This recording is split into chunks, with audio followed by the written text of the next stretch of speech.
Well, I was wrong. A couple days ago, I said I didn't think we'd come to a point where people would start getting arrested for violating these strong recommendations, but no, I was wrong. Two New Jersey homeowners are arrested after hosting large gatherings, including a pop-up wedding at their homes, as cops say people are ignoring the coronavirus lockdown. I thought it was a strong suggestion. Apparently, it's not. Apparently, if you defy the orders of the state, they will come and arrest you. And this is where things start getting scary. You know, earlier today, I was like, well, I don't think we got to worry too much about martial law because they're not really saying you can't go do stuff. They're saying we just please don't. Well, these guys apparently decided that because a wedding got canceled, they were going to host at their house. They got arrested for it. The Daily Mail reports two New Jersey residents were arrested this week after they hosted large crowds at events in their homes, including a pop-up wedding in defiance of social distancing orders amidst the coronavirus outbreak. Eliyahu Zaks, 49, was taken into custody on Friday after authorities said he hosted a pop-up wedding in his home on Spruce Street in Lakewood, which is not illegal. You can issue, a ban on certain things, but can you really try someone for this? Now, this is where it gets freaky. The event was attended by more than 50 people. Okay, look, not a fan of what this guy is doing. Come on. We're all trying to get through this. And the sooner everybody just buckles down for a little bit, the faster it'll all be over. Nobody's happy it's happening. The event was attended by more than 50 people, a violation of the state's newly enacted edict banning such gatherings as part of efforts to contain the virus. Another local resident, 43-year-old Shaul Cooperwasser, was arrested after a large crowd was seen gathering at his home on Thursday. We can see here's the photo. They posted a photo of his house. That's not cool. We don't need that. This one says the Lakewood Scoop. This wedding was supposed to take place tomorrow at a hall in Lakewood. Instead, it took place today in a backyard with just a couple dozen people. Several residents of Lakewood, New Jersey, have called the police after witnessing large gatherings at private homes in violation of a statewide ban, which was enacted to help stop the spread of the coronavirus. The image above was posted to social media showing an alleged gathering in the township earlier this week. Lakewood officials said they received dozens of angry phone calls from local residents who have reported mass gatherings in recent days, according to Patch. The authorities said they are acting with a sense of urgency after Lakewood reported a confirmed 26 cases of coronavirus through Friday. So look, I totally get why they're worried about this and why they would probably want to stop events like this. But do you really need to arrest them? Across New Jersey, at least 11 people have died of coronavirus infection. Statewide, there have been a confirmed 890 cases. Lakewood Police Captain Gregory Stafford Smith said his officers have continued to break up large gatherings this week despite the stay-at-home order. We want the public to know that we have heard and share their concerns regarding gatherings of more than 50 people and have taken action against those who have failed to comply. So does that mean I can have 49 people over at my house and that's okay? The recent sightings of public gatherings have already exacerbated long-running tensions in Lakewood, where a large Orthodox Jewish population has relocated in recent years.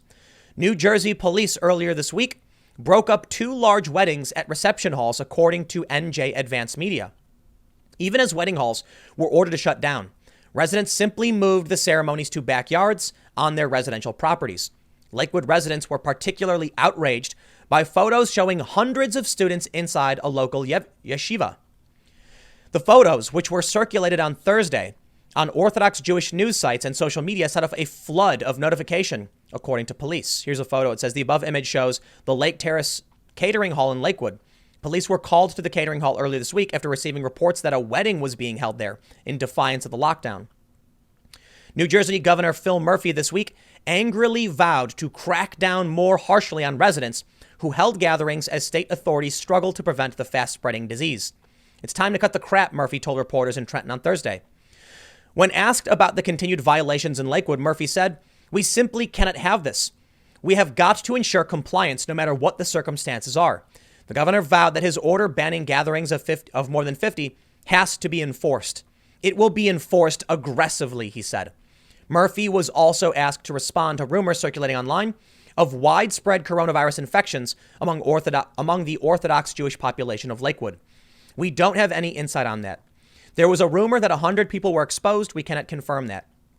Orthodox community leaders in Lakewood said that all 200 local synagogues and 130 yeshivas in the area have either shut down completely or limited prayer to small groups. This is a very concentrated, close-knit community, Rabbi Moshe Zev Weisberg told NJ Advanced Media. Many day-to-day activities and religious customs are done in group settings, so it's a bit of a learning curve. They then go on to show us the cases in the U.S., over 22,000. America going into lockdown. Now several states, New Jersey, New York, Connecticut, Illinois, and California are all under lockdown orders. Quote, but an incident here or there should not reflect the community. Nationwide, the death toll reached 280 as of Saturday afternoon. Meanwhile, the total number of confirmed cases being reported in the United States surpassed 22,000. So this is actually from yesterday. And around the same time, we have seen an escalating call for authoritarianism, which I absolutely oppose. I want to show you this next story because these stories are starting to freak me out, man. Look, as I mentioned early on in this video, and as we read into this, I thought it was okay when they weren't arresting people, just telling us we got to do it. And I understand it's a struggle if people aren't going to listen, but man, it's going to get worse. If you think they're going to stop here, you are wrong. The DOJ has already requested the ability to indefinitely detain people. And now we see what I think is maybe like the fourth or fifth article, the op-ed I've seen, demanding a national lockdown. USA Today op-ed. We need an immediate 5-week national lockdown to defeat coronavirus in America. Locking down the country would reduce infections and allow time for massive testing. There will be staggering human and economic costs if we delay. They write, I am an MIT-trained physicist and complexity scientist who studies pandemics. I have warned about global pandemics due to increasing travel for 15 years. I recommend community-based monitoring of symptoms to stop. I recommended community-based monitoring of symptoms to stop Ebola in West Africa in 2014, and it worked. The fastest and even the only way to contain COVID-19 in the U.S. is a 5-week national lockdown. Closing schools, bars, and movie theaters are good measures, but not enough. Our relaxed approach to social distancing is insufficient to stop the exponential growth of COVID-19. Until Americans consistently adopt strong social distancing recommendations, a lockdown, the disease will continue to spread exponentially. I get it, man. I do. I actually agree to a certain extent. The experts want to come out and say we got to lock things down, at least for a little bit. I say, okay, but now you're crossing the line. The DOJ's requests, nah, none of that. You're pressing, buddy. And now the arrest of 2 people in Jersey. Now you're starting to make it harder for me, not only to agree, but to even convince others this is a good idea. I get it. People are defying the orders. I don't know what the right answer is. He says during a 5-week national lockdown, federal, state, and local authorities would ensure that all Americans stay home except to obtain food and other essentials, access medical care, or do work essential to the functioning of society. Travel would cease. We would close our borders and airports and prohibit all unnecessary travel across the state and county or town within the United States. The U.S. government would have to provide aid to citizens separated from their sources of income and ensure care for the vulnerable members of society. This is getting insane. Lockdown would sharply reduce cases. Yes, we get it. But to what degree, man? Now, I've seen a bunch of Trump supporters saying we can't just shut down the entire economy because of this virus and we have to open it up a little bit more. I'm not entirely convinced.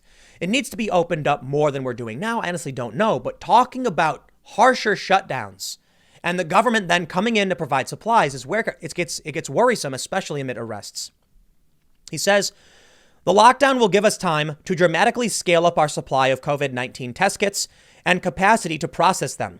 If we reduce the number of infections using the lockdown and start a massive testing regime in the U.S., we can control COVID-19 after 5 weeks without such extreme social distancing measures. Isolating sick individuals and their immediate contacts will be enough. Okay, well, I'll point out one thing that's fair. As we're hearing now from officials that we're going to drag this out for months. Perhaps he's right. Man, I just don't know. It's freaky. If I was to offer you up 2 solutions, a 5-week hard lockdown where you can't do anything, or 4 months of slight lockdown, which one would you choose? I mean, there's pros and cons for both, but maybe the best thing we can do is rip the Band-Aid off fast, which means a harsher lockdown. We sit it out, and then within 5 weeks, we're back to normal. The alternative would be shutting the economy down for an extended period of time. And then the longer the economy is shut down, the more irreparable the damage becomes. Perhaps a short solution, but a harsher one makes more sense. He says the human and economic cost of delaying this lockdown will be staggering. The COVID-19 outbreak has many more cases now that are visible, and they are growing rapidly. Absent sufficiently effective intervention, new cases will increase 1.3 to 1.5 times each day.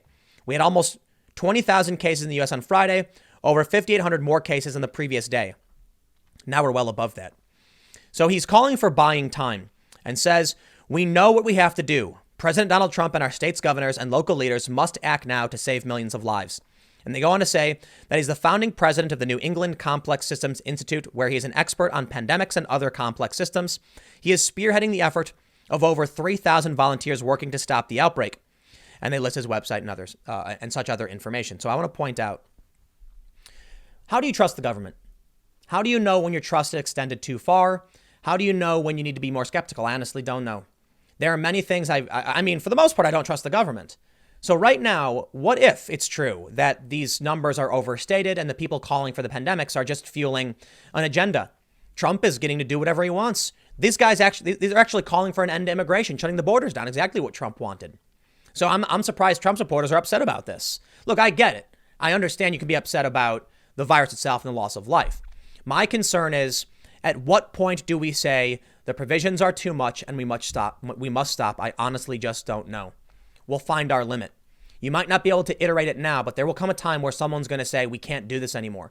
For the time being, I'm okay with sitting it out and waiting for a short period of time. I don't know how much longer Americans are going to be willing to do that, especially if you live in a big city in a cubicle apartment. I got one more story in a few minutes, and I will see you all then.